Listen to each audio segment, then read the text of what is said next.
Hey guys, welcome to GH Study Spot.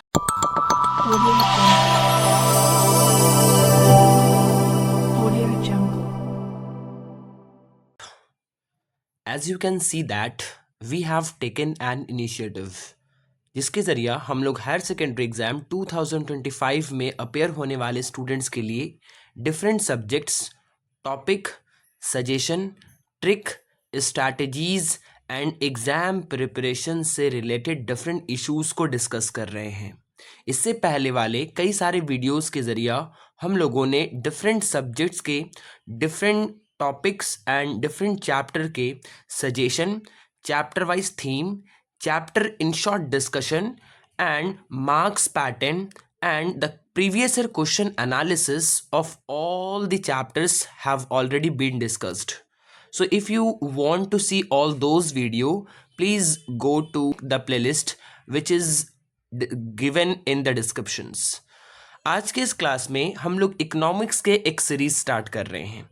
Economics में हम लोग जानते हैं कि एक बहुत लंबा चौड़ा हम लोगों के पास सिलेबस दिया गया है, यानी हम यूं कह लें कि हमें इकोनॉमिक्स में एक बहुत बड़े सिलेबस को पढ़ना पड़ता है 80 मार्क्स को कवर अप करने के लिए, जिसमें से कई सारे चैप्टर्स ऑलमोस्ट हमें 21 चैप्टर्स पढ़ना पड़ता है। लेकिन अगर आप लोग इस पे एक वीडियो चाहते हो कि किस तरीके से आप लोग कम से कम पढ़कर इकोनॉमिक्स में लॉन्ग के लिए हाईएस्ट मार्क्स स्कोर कर सको, तो इसके लिए मुझे कमेंट करो ताकि मैं आप लोगों के लिए एक वीडियो अलग से इसके लिए बना पाऊँ। आज के इस सेशन में हम लोग इकोनॉमिक्स के चैप्टर नंबर 2 को डिस्कस करेंगे।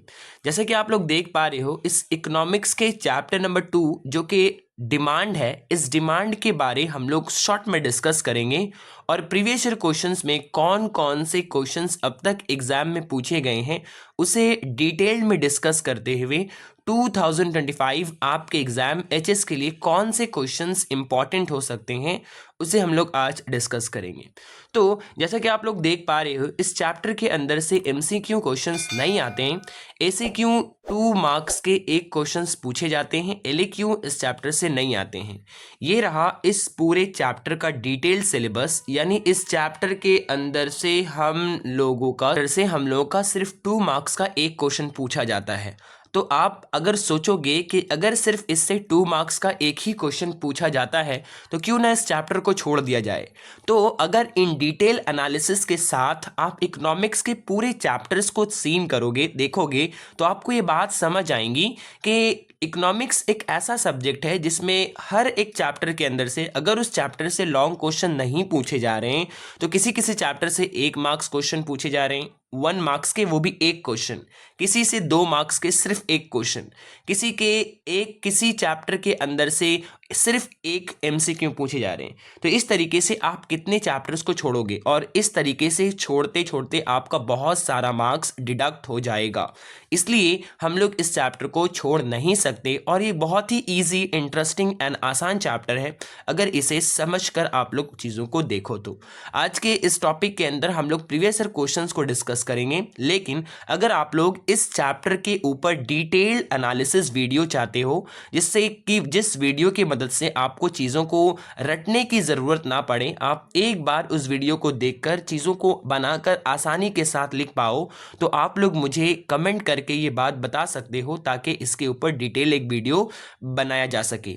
आज के इस वीडियो में मैं आपके लिए इकोनॉमिक्स के कुछ क्वेश्चंस को डिस्कस करूंगा कि किस तरीके से आप कुछ क्वेश्चंस को पढ़ के इकोनॉमिक्स में चैप्टर नंबर 2 के अगर किसी तरह का एग्जाम में कोई क्वेश्चन आता है तो किस तरीके से आप उसको ईजिली डील कर पाओगे। तो आइए हम लोग अब देखते हैं कि किस तरीके से प्रीवियस ईयर क्वेश्चंस इकोनॉमिक्स में चैप्टर 2 से अब तक पूछे गए हैं। तो जैसा कि आप लोग देख पा रहे हो, अब तक इस चैप्टर से टोटल 10 क्वेश्चंस पूछे गए हैं। पहला question 2015 mention the 2 factor influencing the individual demand for a commodity. तो यहाँ पे आपको बताया गया है कि कौन कौन से वो फैक्टर्स होते हैं जो कि एक इंडिविजुअल के लिए उसके डिमांड को अफेक्ट करते हैं। जैसे कि हम लोग जानते हैं कि इनकम ऑफ द कंज्यूमर हो गया, उसके बाद प्राइस ऑफ दैट कमोडिटी हो गया। ये 2 ऐसे फैक्टर है जो किसी भी इंडिविजुअल के डिमांड को इन्फ्लुएंस करता है। Number 2, what is mean by change change in demand. दो तरीके का कंसेप्ट होता है डिमांड के अंदर, एक होता है चेंज इन डिमांड और एक होता है change in quantity demand. Change in demand दरअसल किसी चीज़ के गुड के प्राइस के अलावा किसी और फैक्टर में चेंज आने की वजह कर जो चेंज हम लोगों को देखने को मिलता है डिमांड में, उस चेंज इन उस तब्दीली को, उस चेंज को हम लोग चेंज इन डिमांड के नाम से जानते हैं। और एक जो होता है वो होता है चेंज इन क्वांटिटी डिमांड। जब किसी चीज़ की कीमत, जब किसी चीज़ के प्राइस में चेंज आने की वजह कर उस चीज़ के डिमांड में चेंजिंग आती है तो उसे हम लोग चेंज इन क्वांटिटी डिमांड कहते हैं। इसका रियल लाइफ एग्जाम्पल आसानी के साथ दिया जा सकता है। जिस तरीके से आपका अगर कोई सामान आप कंज्यूम करते हो और उस चीज़ के कीमत में यानी प्राइस में कमी आ जाता है तो ऑटोमेटिकली आप उस चीज़ के क्वांटिटी को इजाफा यानी बढ़ा देते हो। तो इसीलिए कहा जा सकता है कि अगर किसी चीज़ की कीमत यानी प्राइस में तब्दीली आने की वजह कर जो आपके डिमांड में चेंज आता है उसे हम लोग कहते हैं क्वांटिटी चेंज या चेंज इन क्वांटिटी डिमांड। लेकिन अगर प्राइस के अलावा डिफरेंट फैक्टर्स के चेंज होने की वजह से अगर डिमांड में चेंज आता है तो उसे हम लोग चेंज इन डिमांड के नाम से जानते हैं। As simple as that. Next number 3, state the law of demand. Law of demand क्या बताता है? लॉ ऑफ डिमांड ये बताता है कि जब भी किसी चीज़ का प्राइस बढ़ता है तो उसके प्राइस के बढ़ने के साथ साथ उस चीज़ का मांग में हमें कमी देखने को मिलता है। यानी हम लोग ये कह सकते हैं कि law of demand states that when the price of a commodity rises then its demand falls and vice versa. This is law of demand. और लॉ ऑफ डिमांड को अगर हम लोग ग्राफ में प्लॉट करें तो ये हम लोग को डाउनवर्ड स्लोपिंग देखने को मिलेगा। अगर आप इसके ऊपर डिटेल्ड वीडियो चाहते हो तो मुझे कमेंट करो ताकि आप लोग इसे चैप्टर को आसानी के साथ फील कर पाओ। Next number 4, what do you mean या what is mean by the inferior good. Inferior goods वो गुड्स होता है जिस गुड्स के केस में इंफीरियर गुड्स वो गुड्स होते हैं जब किसी शख्स की इनकम में इजाफा होता है। तो इनकम में इजाफा होने के साथ साथ उस चीज़ की मांग में कमी आती है, और जब किसी शख्स के इनकम में कमी आती है तो जिस चीज़ की मांग यानी डिमांड बढ़ जाता है उस तरह के चीज़ को हम लोग इन्फीरियर गुड बोलते हैं। यानी आम तौर से मांग प्राइस यानी अगर आप एक कंज्यूमर हो और आप कंज्यूमर होने की हैसियत से अगर आपका इनकम बढ़ता है तो जाहिर है कि आपका डिमांड भी बढ़ेगा।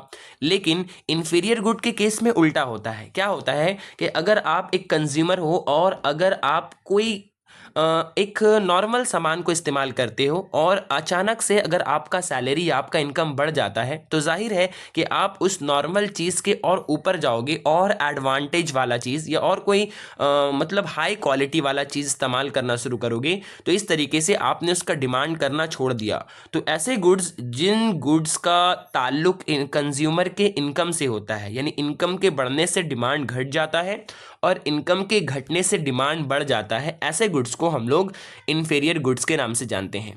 Question number 5, this is define given goods. Given goods ये इस तरह के गुड्स होते हैं जिसमें हम लोग बेसिकली अगर देखें तो गिवन गुड्स वो गुड्स होते हैं जिनकी कीमत में इजाफा यानी जिनके प्राइस में बढ़ने की वजह से उसकी मांग बढ़ जाती है और प्राइस घटने की वजह से मांग घट जाती है। बोलोगे सर ये तो लॉ ऑफ डिमांड का अपोजिट हो गया।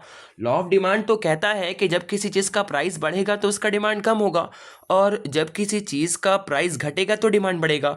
लेकिन गिवन गुड्स तो उल्टा है। जी हाँ, इस केस में हम लोग को ये बात साफ तौर से समझ आता है कि गिवन गुड्स वो गुड्स होते हैं जिनके प्राइस बढ़ने से ही डिमांड बढ़ते हैं और प्राइस के घटने से ही डिमांड घट जाते हैं। उन गुड्स को हम लोग गिवन गुड्स कहते हैं। इस गिवन गुड्स के बारे सबसे पहले सर रॉबर्ट गिफन ने हमें बताया था। एग्जाम्पल के तौर पे आप देख सकते हो कि बड़े बड़े जो सेलिब्रिटीज़ होते हैं वो लोग कुछ खास तरह की चीज़ों का इस्तेमाल करते हैं और ताकि लोग पब्लिक को शो ऑफ किया जा सके। लेकिन जैसे ही उस चीज़ का कीमत यानी प्राइस घट जाता है ताकि आम लोग भी, और जब उसे आम लोग इस्तेमाल करना शुरू कर देते हैं तो सेलिब्रिटीज़ उन चीज़ों का डिमांड करना छोड़ देते हैं क्योंकि वो उनका मकसद होता है लोगों से अलग हट कर दिखाना।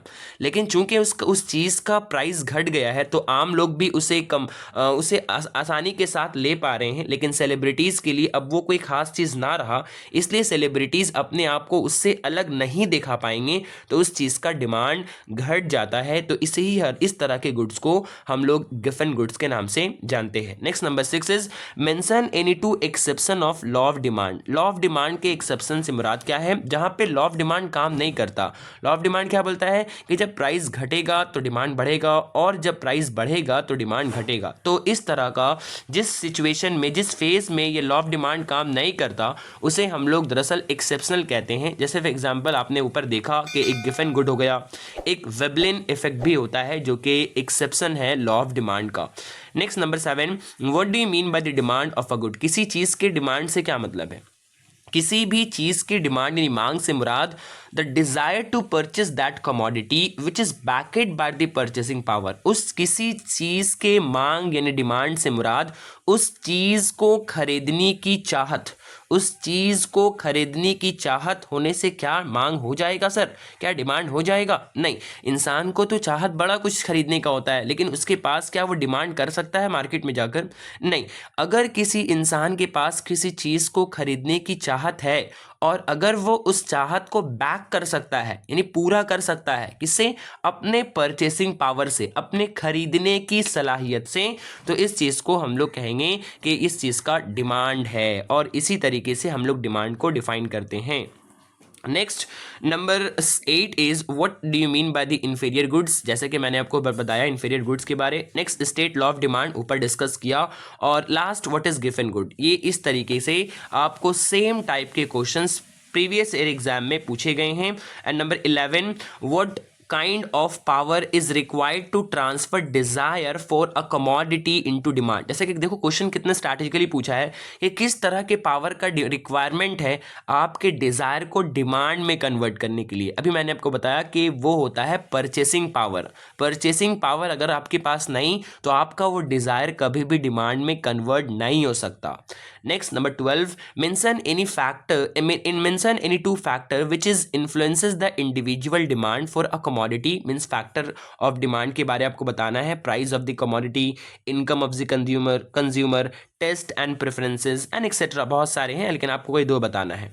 Next number 13 state the law of demand, ऊपर मैंने डिस्कस किया। Number 14 what do you mean by या what is meant by the demand for a good in economics? Demand से क्या मुराद है? वही the demand for a good we mean that the desire for specific commodity which is backed by the purchasing power is known as the demand for a good in economics. Next number 15 define given goods, we have already discussed. Number 16 state law of demand, already discussed. Number 17 what are the 2 components of price effect? इसको मैंने आपको explain करने के लिए और भी चीज़ें समझानी होंगी। अगर आप इसके लिए चाहते हो इस चैप्टर के ऊपर चीज़ एक वीडियो सेपरेट तो आप कमेंट कर सकते हो। नेक्स्ट आगे बढ़ो तो इन प्रीवियस ईयर क्वेश्चंस के बेसिस पर हम लोगों ने क्या देखा कि अगर आप प्रीवियस ईयर क्वेश्चंस को ही सही से कर लेते हो और उसके साथ साथ उन्हीं प्रीवियस ईयर को मैंने निकाल कर टॉपिक वाइज चीज़ों को यहाँ पर सजेशन के फॉर्मेट में सजाकर आप लोगों को दिया है। अगर आप इसे अच्छे तरीके से प्रिपेयर कर लेते हो तो 2 मार्क्स के क्वेश्चंस और इससे आप इजीली कर पाओगे बिना किसी चीज़ को रटे हुए। आज के लिए इतना ही, फिर हम लोग मिलते हैं नेक्स्ट वीडियो में जिसमें आपको मैं आगे किसी दूसरे सब्जेक्ट या किसी दूसरे टॉपिक के ऊपर सजेशन या किसी तरह के कोई टिप्स एंड ट्रिप्स आपके एग्जाम में जो आपको हेल्प कर पाए उसे डिस्कस करूंगा। आप किस टॉपिक पे और किस सब्जेक्ट पे वीडियो या सजेशन चाहते हो मुझे कमेंट करो। और किसी तरह का अगर आपको कुछ प्रॉब्लम है आपके एग्जाम के प्रिपरेशन से रिलेटेड तो आप मुझे कमेंट कर सकते हो ताकि उसके ऊपर एक सेपरेट वीडियो बनाकर आप लोगों को हेल्प प्रोवाइड किया जाए। इस तरह के वीडियो और अगर आप ज़्यादा से ज़्यादा चाहते हो तो ज़्यादा से ज़्यादा दोस्तों को शेयर करो, चैनल को सब्सक्राइब करो, वीडियोस को लाइक करो एंड कमेंट करो और कोशिश करो कि तमाम बच्चों तक, आपके स्कूल एंड आपके आसपास के बच्चों तक पहुंच सके ये तमाम वीडियो, क्योंकि बहुत ही मेहनत से वीडियोस को आप लोगों के हेल्प के लिए बनाया जा रहा है। ठीक, फिर आज के लिए इतना ही, फिर हम लोग मिलते हैं नेक्स्ट वीडियो में। थैंक्स।